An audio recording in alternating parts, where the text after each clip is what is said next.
In this video, we're going to be creating our widget. We're probably not going to be all the way through it since there's some things that we're going to have to do, but we're just going to get it up and running for testing and kind of getting it roughly sorted out how we want and how we think it, well, looks visually. So it'll at least look decent. So that way we have a good base to start from. So I'm going to go ahead and make a new folder here in my blueprint classes and call it chat widgets. And I'm going to create our base widget. So I'm going to call this one chat. Trying to think. Do D for now. Yeah, I didn't know if I was going with any sort of naming scheme or not. So I'm going to call it chat.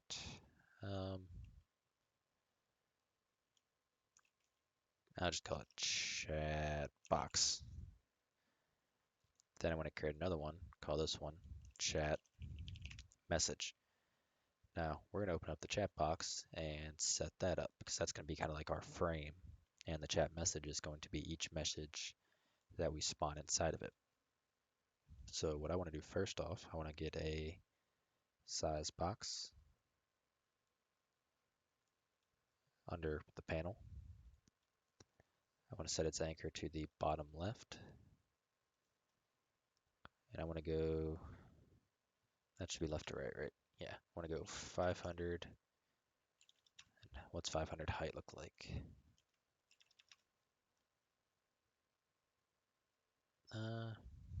400. I want to go 500 for the height and leave it. Then do negative whatever the size of Y is to bring it up to the corner. Now that we have the size box, if you recall for the Rust page, I want to have, well, the Rust style chat, we have the list of messages here up at the top, and then a little box down below that we enter in our text on. So we need to figure out a way to split that, and we can do that via a grid panel. So we add a grid panel to the size box.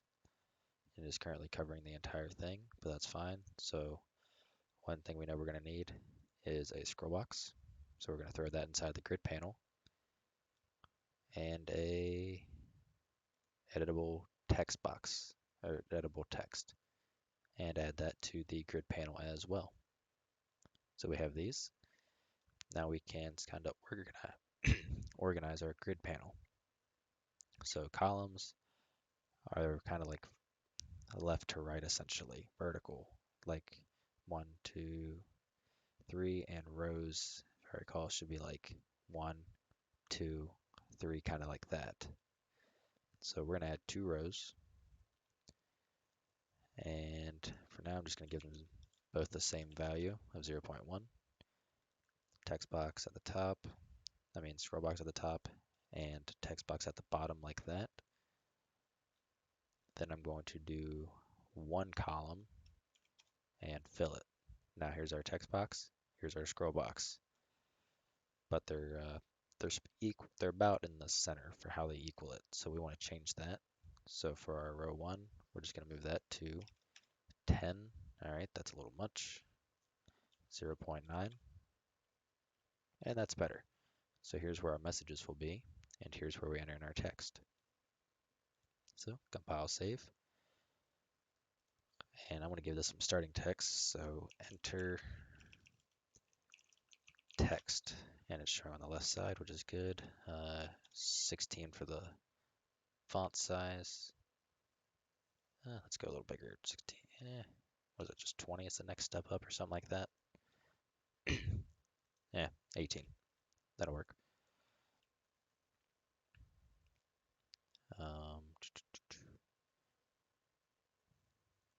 That's all that stuff.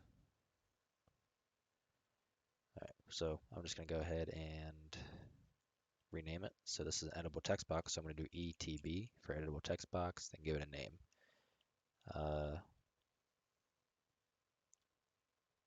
User text scroll box. Let's give that something. So I want to tag it as, let's see, SCRLB for scroll box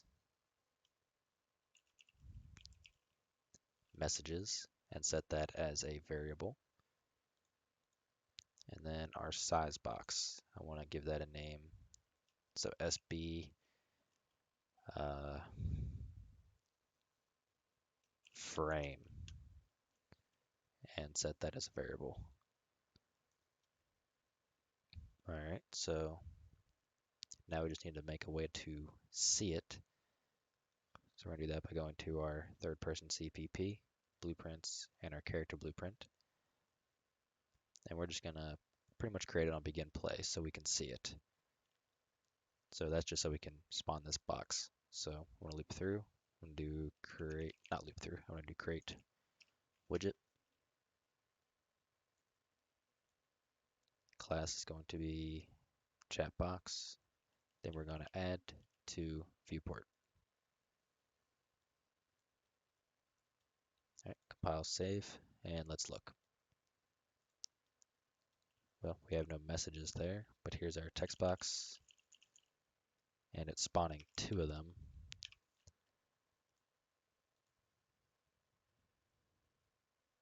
Does it do if I play in the viewport? Yeah, it does. So we can pretty much just ignore that for now. Same thing, ignore that error. That's going to go away when we spawn it in via C++. So we're at least spawning it, but we don't have a way other than like adding in some sort of background to see our text. So I want to leave it completely transparent. But what we need to do is we need to create a chat message to spawn inside of it. Well, to spawn inside of this to fill it. So for now, I'm going to go ahead and delete the canvas panel. Going to set our fill screen over here to desired. Then I'm going to get a size box.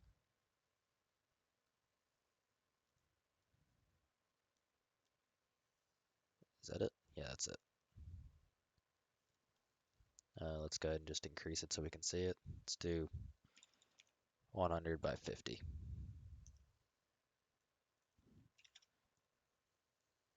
Okay, let's double it up, 200, just for the sake of visualizing it. And let's add a, under input, we're going to add a text box multiline inside of that size box. So I want to show you, actually I want to leave it the issue and show you a solution here in a second, because this is for inputs as well, meaning you can type in it. I want to show you a way to disable that. So we're going to change the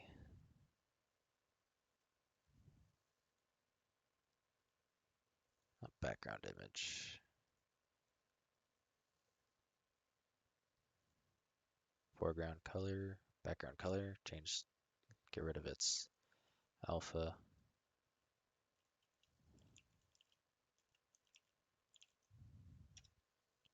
All right, change the color to white, make it easier to see.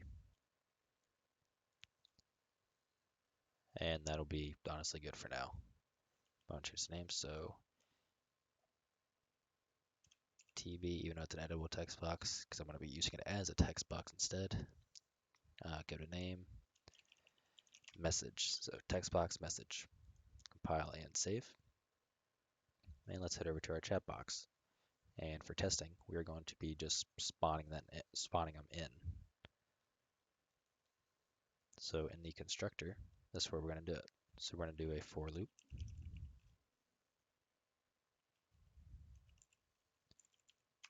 Not a for each, just for.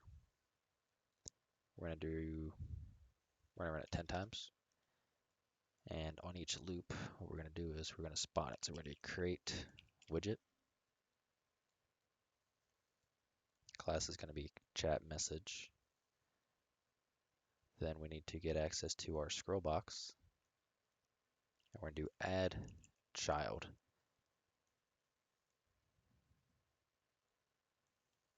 We're just simply going to add the message as a child, and it should spawn in 10 of them.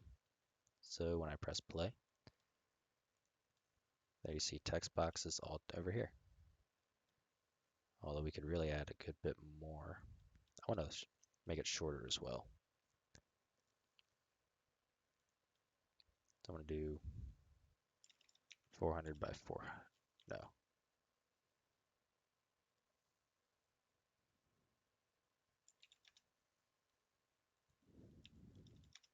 Yeah, do 400 like that.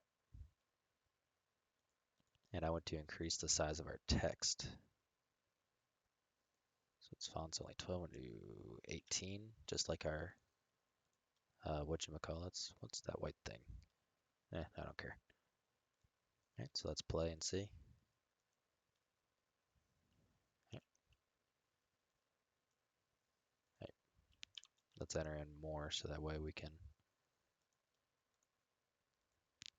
I'm gonna go to 20, just so we can actually see the scroll box. What is that white thing at the end?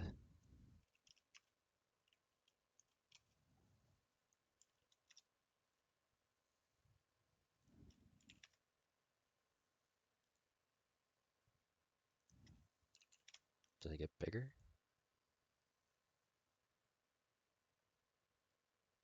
Huh, that's kind of weird. All right, well, I'm just gonna leave it at 16 then, so we can ignore that and play. All right, and here is all of our messages in our scroll box. So, but you see the problem is we can type on all these like so, which that we do not want. So a very easy way to get around this is to click on the text box because it is editable. We're going to search for visible or visibility. We're going to change it from visible to not hit. Self only, compile, save. All right, maybe it is not hit self and children. Compile, save. And there. Now I can no longer click on the text that we have here or do anything with it. So let's see what we can do as well. As you can see when we hit play, this text box is at the very top. We want it to continually go to the bottom. I'm just going to show you a quick little function from the scroll box. It's literally called scroll to end. Simple as that.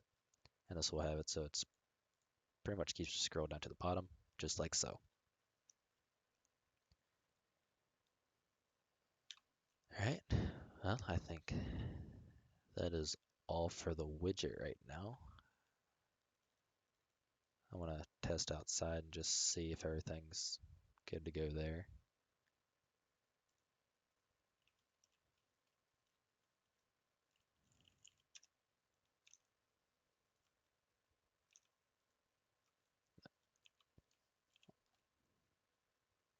Yeah, so we're good to go. So quick show on what we've done. For the frame, we added a size box. We're going to use that as our frame. And inside of it, we added a grid panel. Grid panel is split up into 2 rows with only 1 column. So top row being our messages, like our list of messages. The bottom row being our own spot where we enter in our text. So what we do to fill the scroll box is we created what's essentially going to be our chat message. And we added in our pretty much our text and stuff that way. But there's one thing I want to go ahead and change. I want to do it here. So I want to make a new variable, make it, let's see, f string.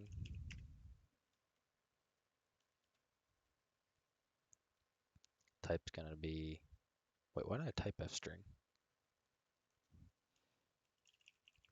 I'm going to call this one message. Type's going to be a string. Make it instance editable and expose it on spawn. Compile, save.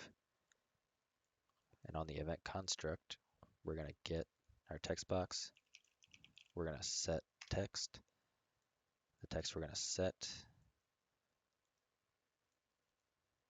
is going to be our message. Get rid of the tick.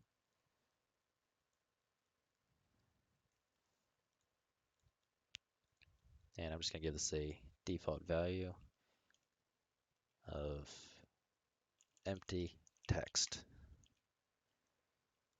just so if something screws up, we'll at least have that and we'll know it's an error. So we'll do actually error empty text, like so. So now when we go to spawn it, if we look in our chat box, we have this message here. So I'm gonna SFS whatever, save, hit play, and now you can see that the text join and text box is now all of what we're passing into it. So this is how we're essentially going to go through and we're going to do everything because we have our array stored. We know that array is getting filled up and all that kind of stuff. We just need to run that event that I showed you how to do in the previous video. And on each time it fires, we're essentially going to do this. It's that simple. All right. Well, when we get to that, I will see you then.